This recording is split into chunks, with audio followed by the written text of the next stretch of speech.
back to another Plasticon review. Today we're going to cover Brave series, Takara Brave, knockoff version of Goldran. Here's Goldran sitting on the Avenger train. I just love how this looks. It's hilarious that we have a gigantic Mecha Godzilla looking thing on the back of a train. You can't not like this if you're into robots and mecha and all this crazy stuff. If you love giant monsters, this is totally a awesome thing. It just looks really cool on the back of the train. He does sit just fine on there. I'm going to take Goldran off here. And we're going to move the train to the side because we're going to get to that one in a future review.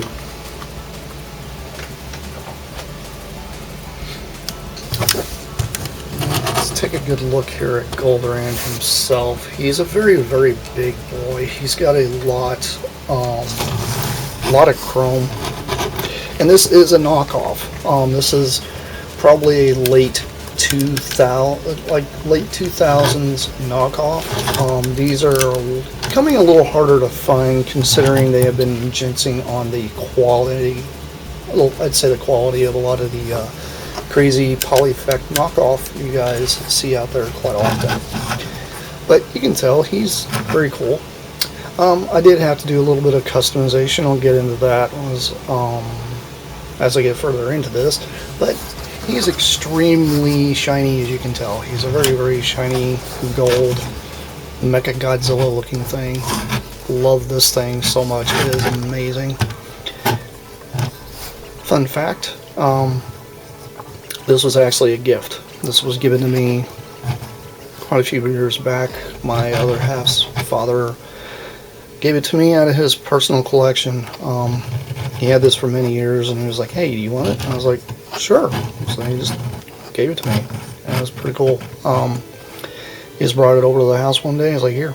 I was like, okay, cool. I got a gigantic Godzilla looking monster here. That's a very cool looking robot. If you do notice, he does have a little bit of articulation here in his legs. It's not a lot of articulation, but it's just enough to, you know, kind of like, I mean, you can make him kick sideways if you want. You really can't make the feet go forward, but that's okay. I mean, you can just make him kind of walk along like this. Because, you know, that's what we did with our toys anyway back then, so it doesn't matter. He does happen to have arms here that move up and down on both sides, which are pretty cool. Does have these little hip skirt things, and you can move them up out of the way like this if you want, but they kind of bump into the arms. So, I mean, you could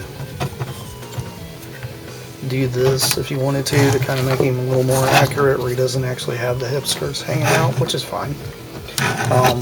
I don't mind the hip skirts hanging down. It's fine. It doesn't bother me as much because he's very Japanese anyway, so I love it because of that. He does happen to have a bit of an articulated jaw. This one here I actually had to customize. I built a bit of a add-on piece here to make the jaw actually stick out further because the original toy actually had a jaw piece that slipped over the mouth.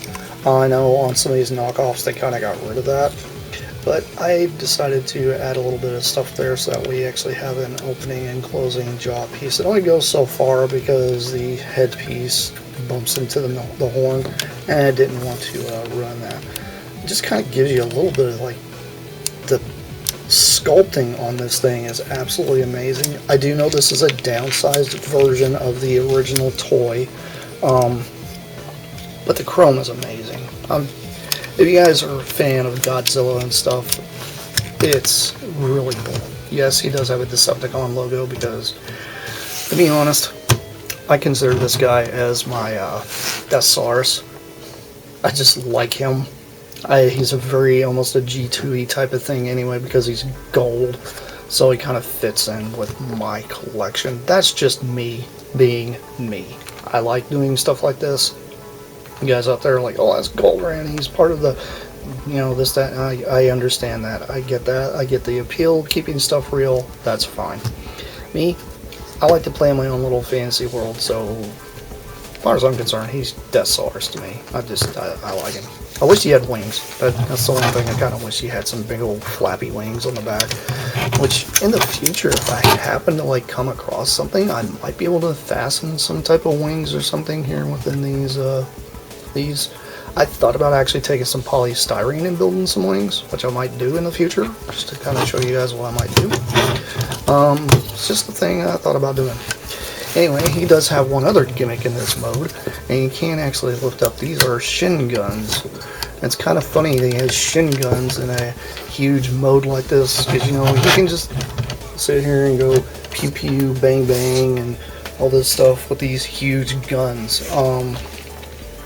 Thanks to a friend of mine gifting me some blast effects here.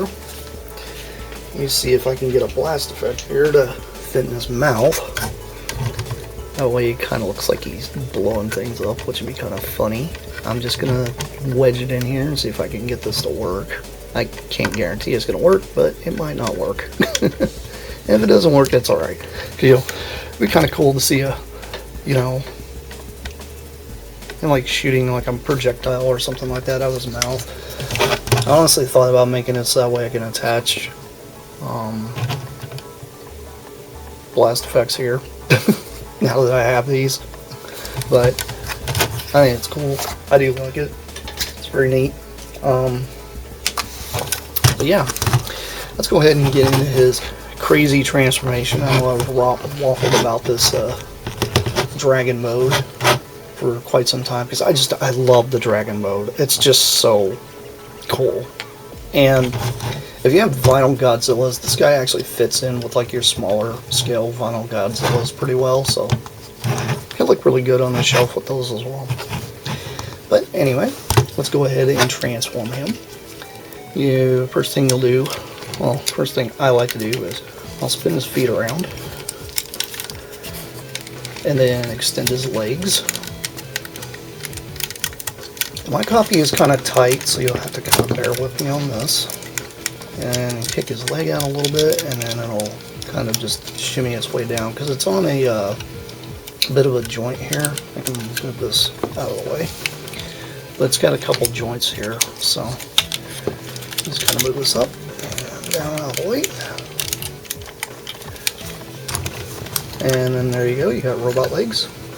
The original toy, by the way, this is a car that's supposed to pop in and out. This does not come off. It's actually screwed in.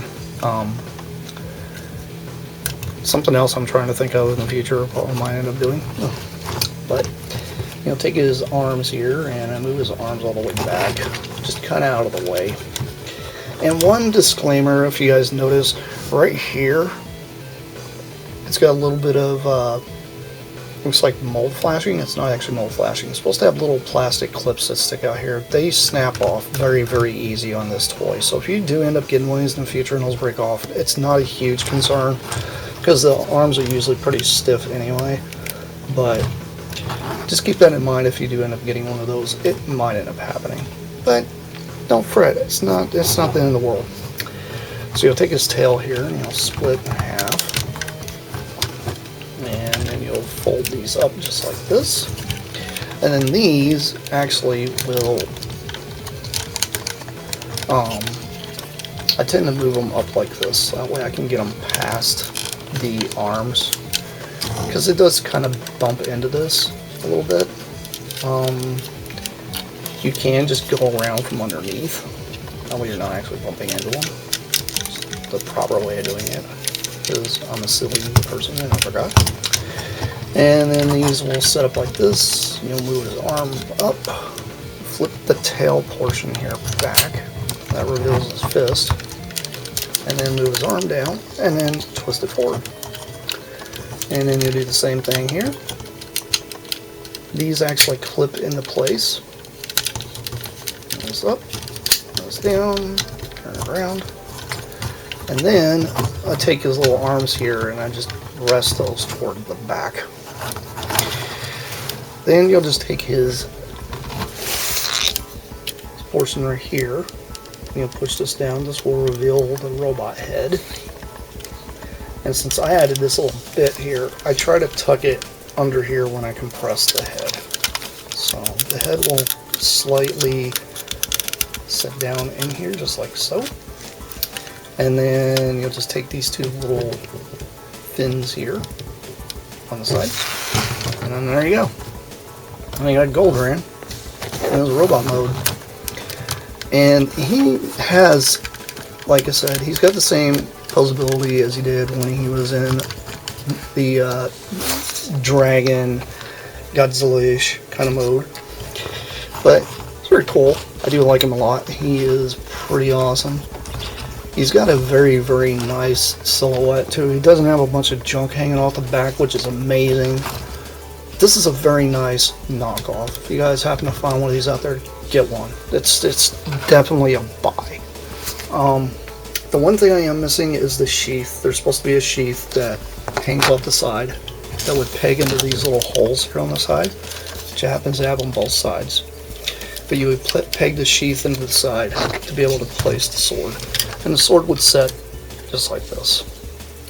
And that's cool for storage, but most of the time people like to put the sword in his hand, just like I do. And I think it's awesome that he's got this huge sword.